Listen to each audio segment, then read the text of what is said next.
energy is designed to move and to circulate. And when it doesn't, it becomes stagnant. And when it's stagnant, that's when it leads to disease. That's when it leads to difficult experiences with emotions and a chaotic mind. This may be getting too deep, but do you consider that higher power like this, the typical like Christian God, or is it a different construct or a different ideology that you've kind of? I feel as though it's all energy. Energy is energy, and it doesn't have a face, and it doesn't have a religion, and it doesn't have this or doesn't have that. It just has an energy. And is that energy of love? Is it of acceptance? Is it of tolerance? Is it of joy? I look at it more like that. I feel it intuitively like that. What is Qigong? Qigong is an ancient Chinese healthcare system that combines flowing movement, standing postures, deep breathing, and focused intention to activate, cultivate, and circulate life force energy. The meditation in this form of self-care for you, is that what helps you every day kind of battle those thoughts of the addiction, or kind of just getting through that recovery process? Or is it far enough behind you now that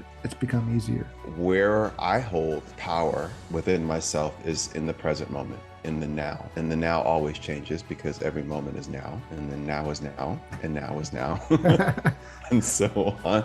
And we keep going back to the term regulation. What do you think that the idea of regulation and self-regulation is? I think when our nervous system is regulated, then we are more in a balanced state of being, physiologically, but also we are in a different state of mind. And I think emotionally, we're in a different state when we are more regulated.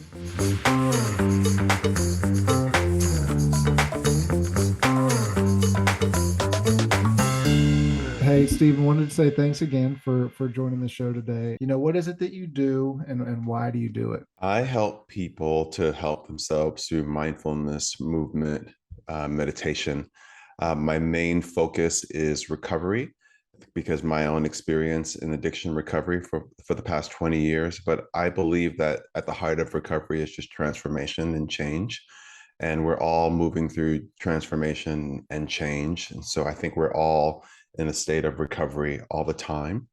And what I like to do and what I feel called to do is just to help people to live more joyous, conscious, healthier lives with a focus around movement and the healing power of movement. In your book, you talk a lot about the idea of movement and breath work when it comes to this, when it comes to self-care and to healing. I've never heard anybody talk about it like that. So what prompted this idea of movement as part of the healing process? Well, just from my own experience, movement has been a part of my life ever since I was a young boy. I often like to joke and say that I jumped out of my mother's body moving. Like I was Right. just dancing from the moment I was born. And when I was a kid living through some pretty traumatic experiences, that one of the things that brought me relief was movement. Every time you turn around, I was twirling around the house like Wonder Woman, or I was dancing to music on the radio. And it helped me to feel better in my body, and it helped me to just manage my life at such a young age. I just intuitively felt called to do that. And of course, over time, that just developed and grew and became what it is today for me. But I know the healing power of movement. I know that through all of my training as a dancer, as a Pilates instructor, as a Qigong instructor.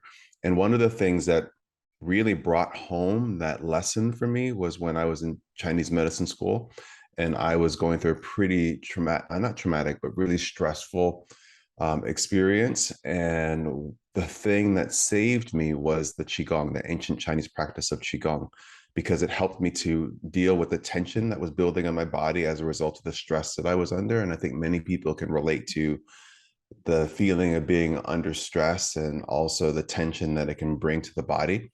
And then also just the turbulent emotions I was going through. Movement helped to move the energy. So there's physical energy in the body, right? Just in terms of the physical body, but then there's also subtler energies like emotional energy and our thoughts and our consciousness, and they're all connected. And the thing about movement, coupled with breath, is that it has the ability to move and circulate energy, and energy is designed to move and to circulate. And when it doesn't, it becomes stagnant. And when it's stagnant, that's when it leads to disease. That's when it leads to difficult experiences with emotions and a chaotic mind. What is Qigong? What is that? Qigong is an ancient Chinese healthcare system that combines flowing movement, standing postures, deep breathing, and focused intention to activate, cultivate, and circulate life force energy. When you take the word Qigong and you break it down in half, Qi means energy and breath, and Mm. Gong means work or skill. And the practice of Qigong is a practice of becoming more skillful at managing our own energy, our physical energy, our emotional energy, our mental energy, and spiritual energy. So is it like a form of meditation? I think of it as a moving meditation. Okay. It's a moving meditation. And it's a wonderful complement to traditional meditation. I think for a lot of people, when we think about meditation, we think about sitting cross-legged on a cushion Right. for 20 minutes to an hour and just being still and trying to quiet your mind. And that is something that's very intimidating for people. Some people have a very hard time sitting still. The beautiful thing about Qigong is that it's a mindful movement meditation because you're just moving your body with awareness and connecting your movements with your breath. Mm. And Qigong is a wonderful practice to do in and of itself, but also leading you into a traditional meditation. It's much easier, at least for me, to sit still after I've moved my body for a period of time. Then I'm able to calm the body and relax the mind and focus. No, that makes a lot of sense. And it's something that I've thought about a lot lately, talking with other mental health professionals. Everybody kind of knows that there's benefits to meditation. And I've always struggled with it, like you said, because you have this stereotypical idea of what it is where you have to sit, you have to be doing these chants or something and completely like, free your mind or clear your mind of things. And it's hard to do. So I like the idea of something where it's like, you know, meditation can be specific to what works for you almost. Would you agree? Absolutely. Yeah, absolutely. The thing that changed for me with meditation, part of 12-step recovery, which is part of my background, is prayer and meditation. And and I remember hearing people talk about prayer and meditation, hearing people talk about the 11th step, and I found myself not having a problem with prayer. Prayer was something that was pretty easy for me, but the whole idea of sitting still and meditating, which is basically listening. They say prayer is talking to your higher power, and meditation is listening. The listening was really hard for me. And I think because I had all these preconceived notions about it, and it wasn't until I heard someone say that meditation could be as simple as you sitting down in the kitchen while you're waiting for the water to boil for your coffee or your tea and just taking some deep breaths and maybe looking out the window. And in that time it takes for the water to boil is a meditation. Like it can be that simple. And when I heard that, that was a game changer for me. Is the meditation and this like this form of self-care for you, is that what helps you every day kind of battle those, that the thoughts of the addiction or kind of just getting through that recovery process, or is it far enough behind you now that it's become easier? I think it's both. It's Okay. really both. Yeah. Yeah, I think that even though I have 20 a little over 20 years of sobriety, I'm just as susceptible to picking up a drink or taking a drug as anyone else. Mm. Yeah, maybe I have a few more tools in my pocket that I could use to help me deal with the uncomfortable emotions that are the precursor to picking up a drink or a drug. I have that, but I'm not immune to it. And recovery is an ongoing process. It's not like you recover and it's like one and you're done. It's an ongoing process because we grow, we change, life grows, life changes, challenges come and go. Some are great, some are small. And it's like I said before at the beginning of our talk, it's all about self-care, Mhm. and we constantly have to work at taking care of ourselves in all ways, shapes, and forms. And the thing about addiction is it's a chronic disease, but it's centered in the mind. When we look at other diseases like diabetes or heart disease, it's something that once you have it, it's something that you have to learn how to manage. And it's the same thing with addiction. It's like you have to just learn how to manage it. um I could take a drink today, and it might be that I take a drink and it's one drink. It's unlikely given my history. One was never enough. Mm. Um, And so it's just something I have to work at, and it's an ongoing thing. And meditation helps me. It absolutely helps me because it helps to quiet my mind. It helps me to just bring myself into the present moment. I think so much of the stresses in life are based on the past, like looking back at the past with regret, or staring towards the future with fear or worry, and a lack of faith and optimism. So, where I hold power within myself is in the present moment, in the now. And the now always changes because every moment is now. And then now is now. And now is now. And so on. So that's what meditation does for me. That's what it does for me. And it helps me to regulate myself. I tried to regulate myself with alcohol and drugs and cigarettes and food uh, and things like that. And meditation helps me to self-regulate. And we always need to do that. you obviously have a pretty good understanding at this point of that idea of self-regulation. Was there a catalyst and a point, and maybe it was that point of turning sober? Like, what got you to find this Chinese medical school and these different understandings of how to take different routes of self-regulation? What was that kind of triggered that search for meaning or search for an understanding? It's a beautiful question. Thank you, Jordan. Um, what led me to Chinese medicine was that I was a Pilates instructor in New York after having a long dance career in New York City and eventually leading me to dancing on Broadway and Disney's The Lion King. I I wanted something new to learn. I wanted something that I could share with my clients that I had who had various health issues and were dealing with different types of emotional states. And I just wanted something that I could use to help them. I didn't realize that it was going to help me the most.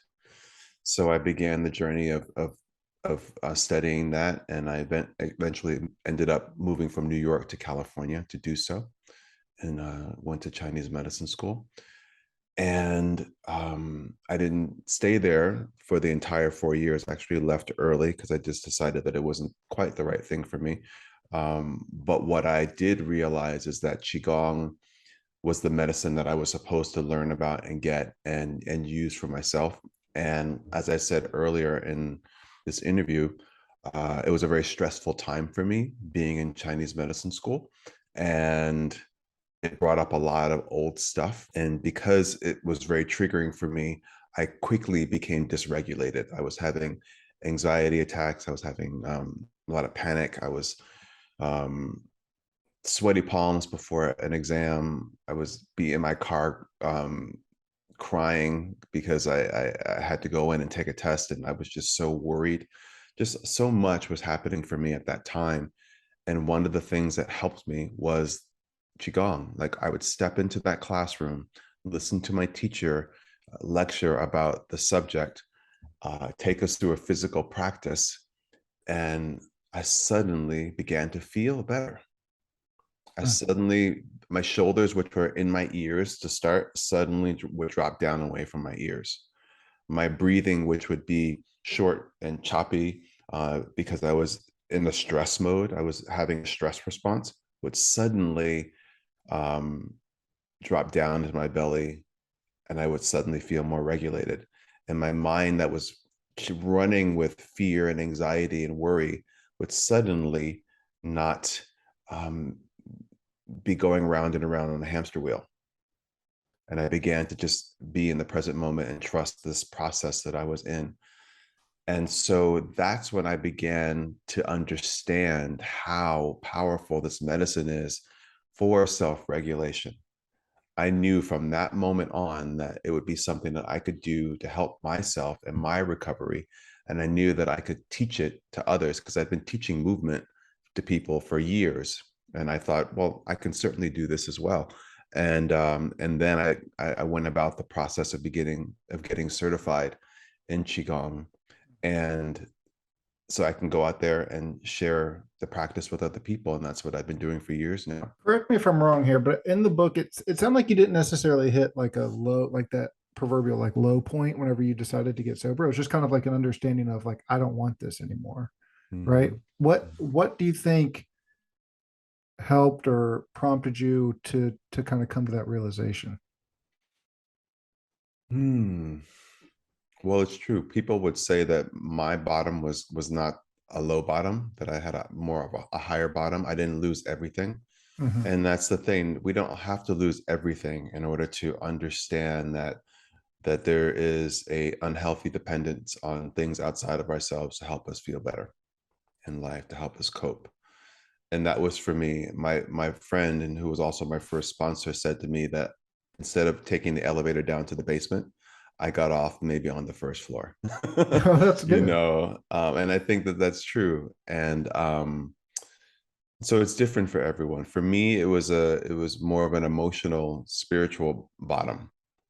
Okay. uh I would oftentimes wake up in the morning during that period of my life, and part of me would be upset that I actually woke up, because I just was so miserable and just felt so isolated or desperate. And I remember looking at myself in the mirror during that time and just not recognizing who I saw in the mirror, because I was saying things in my life and doing things in my life that just didn't seem like the Stephen that I knew. Like my values had changed, because it was, my life was really focused around the drugs and the alcohol and the pursuit of it, or the recovery from it, that endless cycle. And so for me, it was just being sick and tired of being sick and tired. And I felt like I really got to the last house on the block before I decided to get sober. And thank goodness I had a really good friend who was in recovery, had been so for a very long time, who just wore sobriety well. He made it look really good. Mm. And I wanted what he had. I wanted to be happier. I wanted to live a life that was more joyous. I wanted to feel the freedom that he so clearly demonstrated to me. And I was willing to do just about anything to do that, to get that. And so that's where it began for me.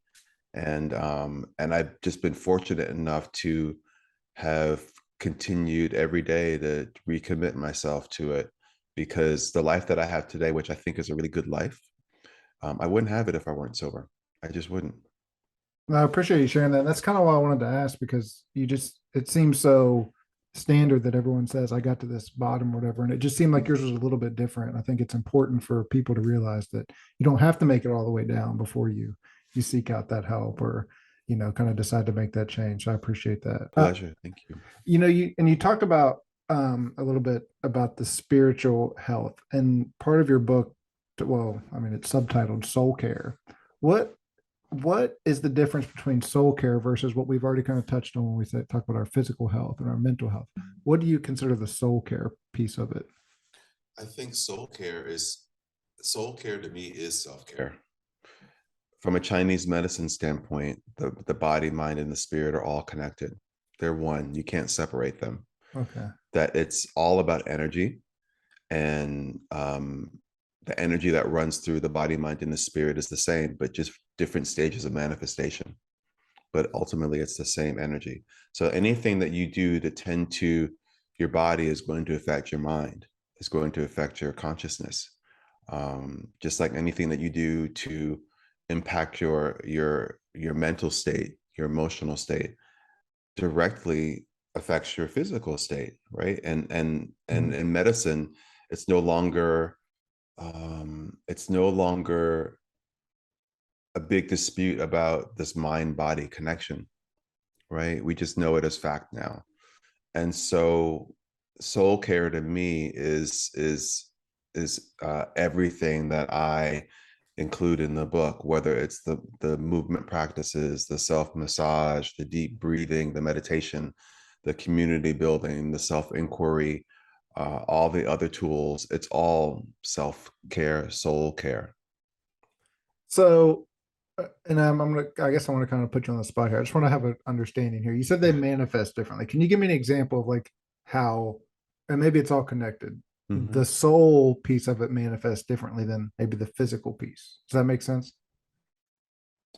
Or is the soul kind of the combination of both that physical and mental piece?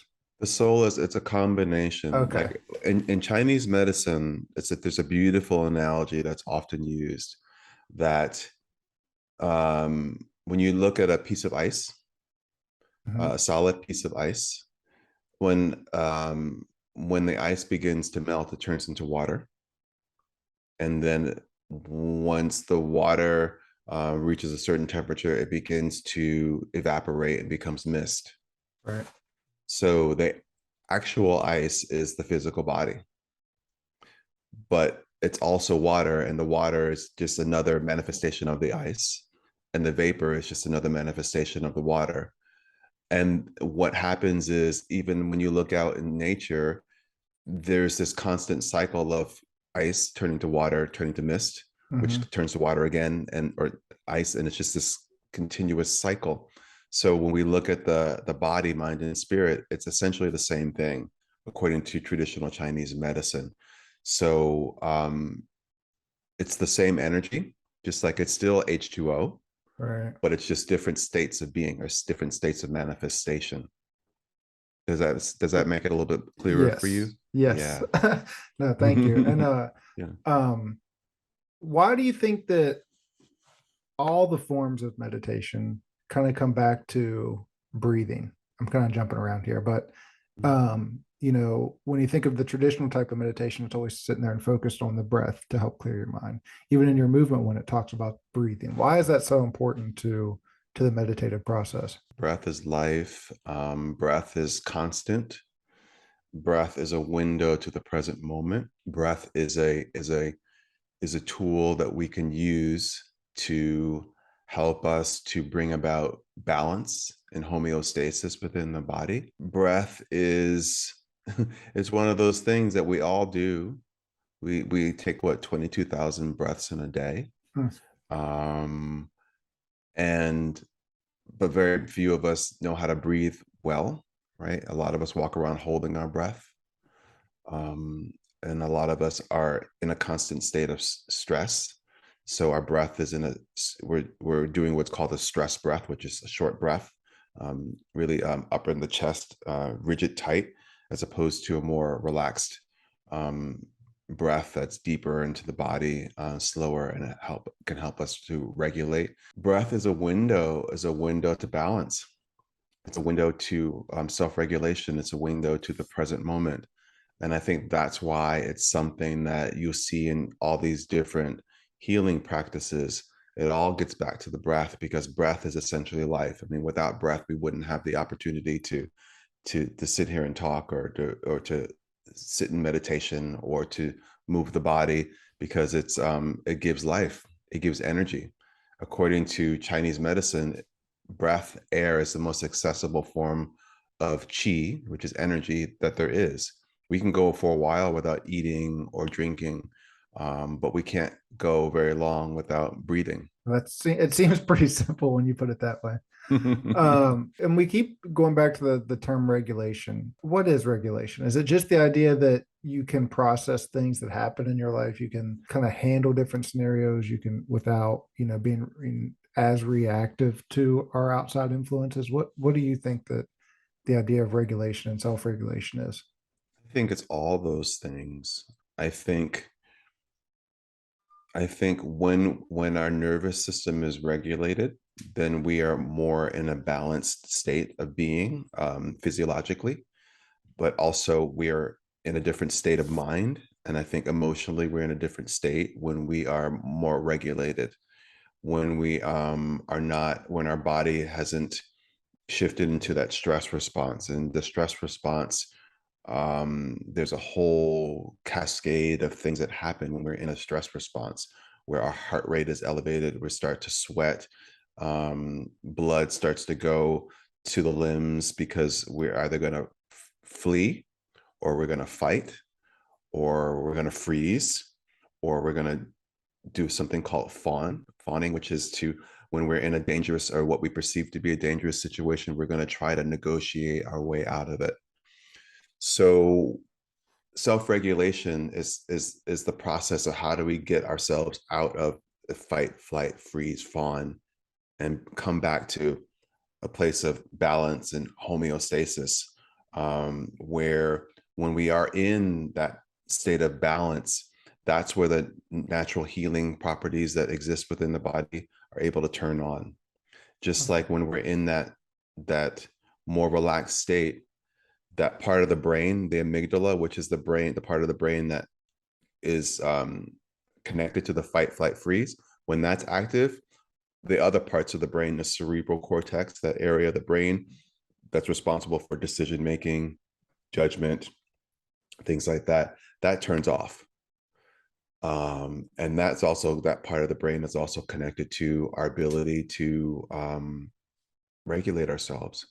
So it's like turning one off so the other can turn on, is all part of that process as well. So we're all trying to dance that dance of going from dysregulation to being regulated. And lots of things can make us all dysregulated. I mean, how many of us get dysregulated driving in traffic? So just ways in which that we can take care of ourselves and not be so reactive to it. And a lot of times we can become dysregulated by triggers, things that trigger things within us, like old memories, especially when it comes to trauma. So many of us have lived through traumatic experiences, and the body stores those traumatic experiences. And once something that happens in the present moment triggers that memory, triggers that physiological response, we are dysregulated. And for many of us, we can dysregulate and dissociate and not be really present in the moment because we're somewhere in the past, and not able to really respond to the moment in life in a very present, grounded way.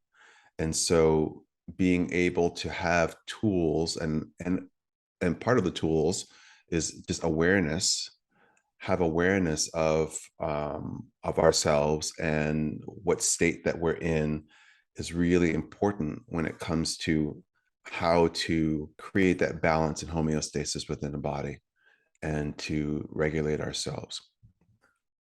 How do you handle triggers? So, like, I'm assuming you still have them, obviously, even though you've been, dealing with these things and successfully dealing with the addiction and recovery for 20 years now. But is there a specific plan that you have to help or process whenever a trigger comes up to help you deal with it? I mean, there are lots of things that can trigger me. At this point, there aren't many things that trigger me to want to drink.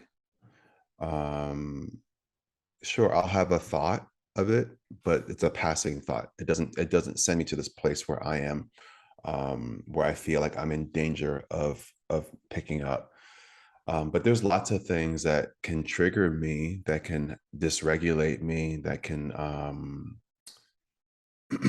trigger a response in me that's very uncomfortable. And one of the things that helps me to respond to it in a different way is to just notice how I'm breathing. I know I keep talking about the breath a lot, but we can tell a lot about how we're feeling by how we're breathing or not breathing. And so when I feel triggered, I pay attention to how I'm breathing, and I can shift how I'm breathing to shift how I'm feeling. Also, what I've learned over the years is that all I need is a moment of pause before I physically react or respond to something. Um, there was a time when I was actively using drugs and alcohol, or even when I was smoking cigarettes, where I would be triggered by something and I felt like I had to do something about it immediately. Like I had to distract myself. I had to numb myself. I had to do anything and everything I could to not feel my feelings. And now what I have is just a moment, and all it takes is a moment or two of pause in order for me to kind of think it through, think the whole thing through in terms of what am I feeling. If I feel triggered to act out in an addictive way, I have a moment of pause long enough for me to play the tape through. Like, what's going to happen if I go downstairs into the wine cellar and open up a bottle of wine that belongs to my husband and have a drink? Like, is it going to stop with one drink? Probably not. Would it stop in one day? Probably not.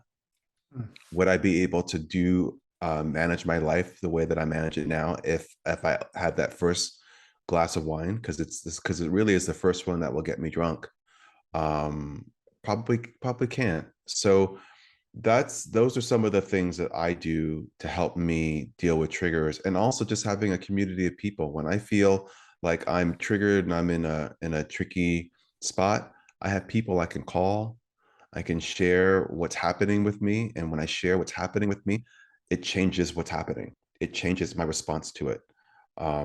Just hearing myself talk about what is going on allows me to just calm down a bit, perhaps consider solutions that I hadn't even considered before. And it just opens me up to all the help and support that's out there, that's available to me, and that's available to many of us, all of us. I think that having that community is important in so many aspects of life. How did people first start reaching out to you to say, "Hey, I see that you've been successful with this. Can you help me?" I mean, that's kind of what you do for a living now. So, how did that first happen? Just people recognizing that you were down that path, and they kind of saw that same thing that you saw in a friend, like, "Hey, sobriety looks good on Stephen as well." Yeah, I think it started to happen when I got sober and I was just kind of living life in that way. And I think some people started to notice that I was changing, Hmm. that I was there was something about me that was different, and they were drawn to it. And then also, once I started doing the work that I do, I started traveling and doing events, and also creating content online and speaking quite freely about my recovery. People started to notice, and people started to become more curious about it, or sharing their own experiences around recovery, and just finding me to be approachable and relatable, and so a lot of community has been built around that. And I'm so happy, and I feel really blessed to be able to be that for many people, because I know that I could not have gotten um, sober. I could not have gotten clean without help. I couldn't have done it on my own, because if I had been able to do it, I would have done it Right. before I did it. So I know that community is a really big part of my recovery. We all want to have a sense of belonging. People need people. I think by our nature as human beings, we're tribal. And so having some sort of community helps us to manage and deal with the stresses of life, so that we don't feel like we are alone and struggling to deal with it all by ourselves. Was it the community that inspired you to write the book? Hmm. Yeah, in part, I wanted to create. Well, first of all, the book was based on an online course that I created. I think back in 2018, and I knew that when I created that course, that was just the beginning of the conversation I was going to have about these practices and how they can help anyone in addiction recovery, or just in life in general. So that's where it began, and I felt this call to be of service to others and to bring this medicine to people, because it had helped me so much, and I knew that I'm not so unique; it would help other people as well. So that was a big thing. And then also, I wrote the book, and I didn't realize this when I was writing it, to continue to heal myself. Mm. It's been quite a healing journey for me to write the book, and then also to talk about the book as much as I've been talking about it, and to just be an ambassador for it in the world. I didn't realize how much more of myself I needed to recover Right. and rediscover in life. And I think that that's something that happens to all of us once we start to unpack certain aspects of life and start to uncover and discover and heal. That's pretty cool to actually put it in writing too. Like you had all these, ideas of these different practices and how it helped you. So then to put it in writing for other people to have access to is pretty cool. And in one point you say that in the book to change our circumstances and improve our lives, we first have to shift our negative perceptions about ourselves and the world. How do you recommend that people do that? Because it's easy to kind of stay in the negative and to, I mean, that's a lot of what we see. So how do we start to shift our mindsets around that? I think the first thing to do is to just become aware of your thoughts, become aware of the types of thoughts that you have. And the thoughts that we have tend to be repetitive, Mhm. tend to have a certain energy, certain tone. I think if you're someone who tends to be more pessimistic, your thought processes are going to be more pessimistic. You're going to be looking more at what you don't have instead of what you do have in life. What you can be looking more at what you perceive to be wrong about your life, or wrong about other people than what's right. So just becoming aware of that and having an understanding that the perceptions that you have is just one way to look at something. It's just one way. There's so many different ways that we can look at life, that we can interpret life, that we can view it. And so that I think is the first step, and just being open to the idea that there's another way of being, there's another way of perceiving things. And then from there, starting to just challenge those thoughts and those ideas and those beliefs. Like if you have a certain thought or belief, you can start to ask yourself, well, is that really true? Is that true? And if you honestly ask yourself that question, you might discover that it might not be true, that there are different ways that we can perceive things. When I first got sober, my friend, and who turned out to be my first sponsor, used to tell me that addiction is a disease of the mind, and the disease of like the perceptions. And I began to understand that so much of it is just focused on or centered in my mind in terms of how I view the world and how I view myself. The negative self-talk I would have, the things I would say to myself are things that I couldn't even imagine saying to another person, let alone say to myself.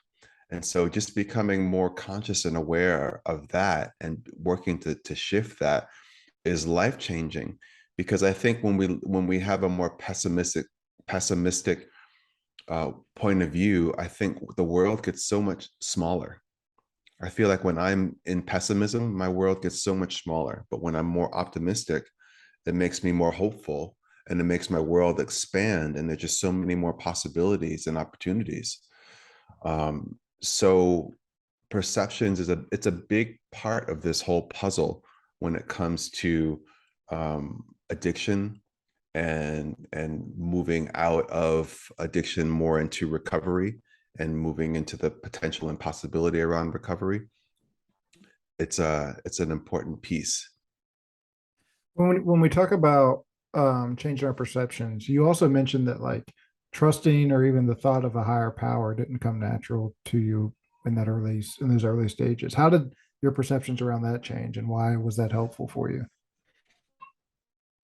Well, when I first got sober, I mean, I've always believed in a power greater than Okay. myself. I've always believed in some sort of a God. I didn't always believe that God believed in me, All right. but I always believed in something.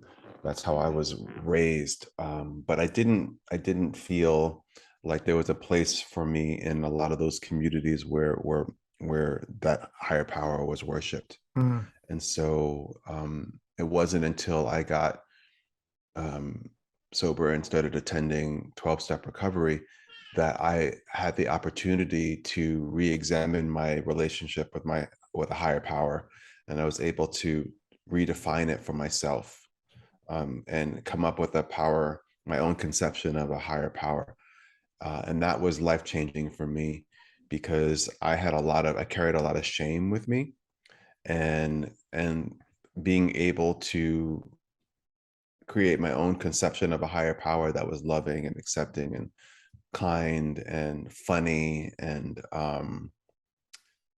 clever was a way for me to heal a lot of that. And when you have, at least for me, having a connection to a power greater than myself helps me to deal with life, helps me to show up for life because I feel as though I have just another layer of support.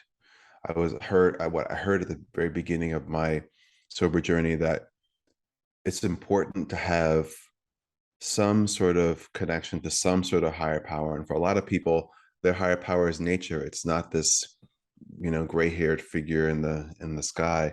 Right. Um, just having something to root you and to ground you, and also to lift you up when you need it. Because when you're in trouble and you think you might pick up, you might not be able to get a hold of someone on the phone, or you might not be able to get to a meeting, but you can always pray. You can always have that connection to that higher power, to help soothe you and to help calm you and to steady you. So faith, I talk about that a lot in the book. Yes, a faith in a power greater than ourselves, but also a faith in yourself too. How to build a faith in yourself, because I think through the addiction journey, we kind of lose faith in ourselves for a period of time because we've made promises to ourselves and to other people, and we aren't successful. We weren't successful at keeping those promises. So you kind of lose faith. And I feel as though all of that is connected because it gives us a sense of optimism about life. How did you traditional religious structure can definitely make someone like yourself feel ostracized and not loved. And I could understand why you felt like, well, the higher power isn't going to love me the same way that, he does other people, or he does other people. How did you start to identify this? You said that you kind of found that your higher power could be, funny and caring and accepting. Was this through prayer, or how did you actually start to identify this different version for yourself? Well, because people would talk about their higher power in recovery meetings, and I got to hear and get a window into the experiences of other people, and then I realized just how much um, potential there was for me and my higher power, and how expansive my conception of my higher power could be. Mhm. I realized that there weren't any limits. And that was incredible because I felt like before there was really nothing but limits to my relationship with that power, because my conception of it was very small and very narrow, because that's what I learned. That's what I was taught. And recovery just showed me that it's so much more, and it could be whatever it is that I need it to be. And that alone has been incredibly nourishing for me over the last 20 years, and it's something that's continued to grow and develop and change um, over time. I love talking to my higher power. I love listening. My higher power and I are like this, and I feel as though um, it guides me in a way that nourishes me even more now than it did then, which is an interesting thing to consider. This may be getting too deep, but do you consider that higher power like the typical like Christian God, or is it a different construct or a different ideology that you've kind of It's met? different. Okay. It's different. It gets even away from that because I honestly I feel as though it's all energy. Yeah. And energy is energy, and it doesn't have a face, and it doesn't have a religion, and it doesn't have this or doesn't have that. It just has an energy. And is that energy of love?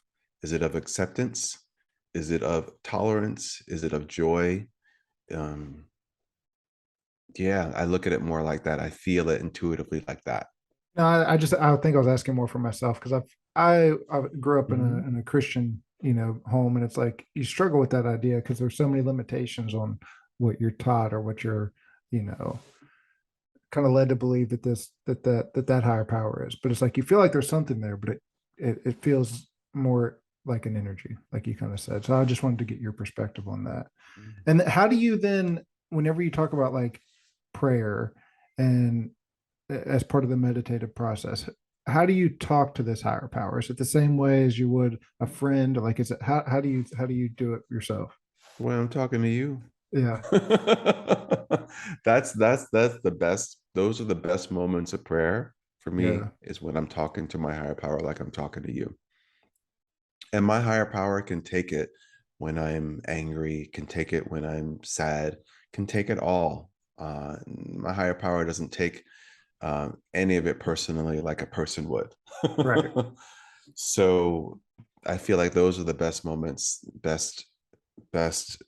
of connection that I have with my higher power, is when it's that casual, that simple, and sometimes less words is better for me, Hmm. because I feel as though when I say things out loud to my higher power, that's just more for me.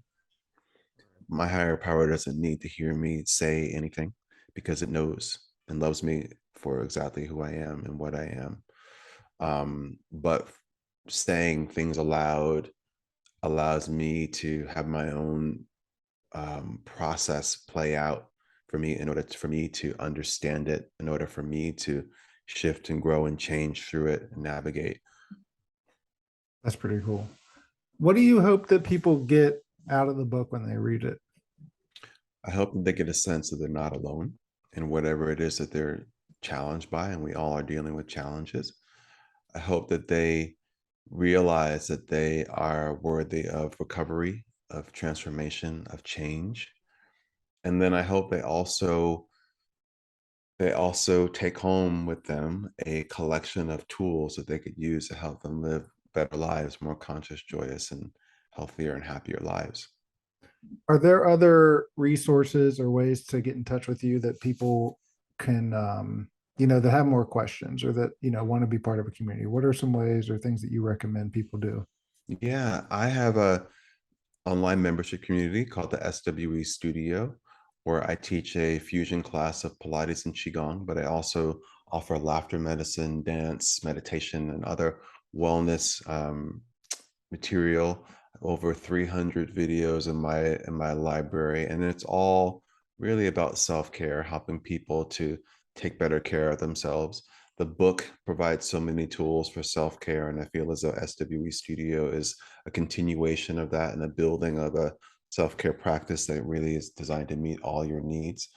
For people who want to learn more about that and all my other offerings, just go to my website, stephenwashingtonexperience.com. You can also get links to all of my social media platforms, where I offer a lot of content and a lot of free stuff too. But I also have a lot of online courses. I just released a course called 30 Days of Wellbeing, 30 short practices to help people energize their body, balance their emotions, and calm their mind, and other wellness tools within that too. So be sure to check that out, all at stephenwashingtonexperience.com. Perfect. What's one piece of advice that you would tell a listener to apply to their life to kind of get down that path of self-care, maybe or maybe recovery? Don't ever give up. I like it. Don't ever give up. Steve, I can't thank you enough for the time today, and truly an enlightening conversation for me, and I think for listeners as well. Thank you so much, Jordan. It's great to be here with you. Lovely to chat with you.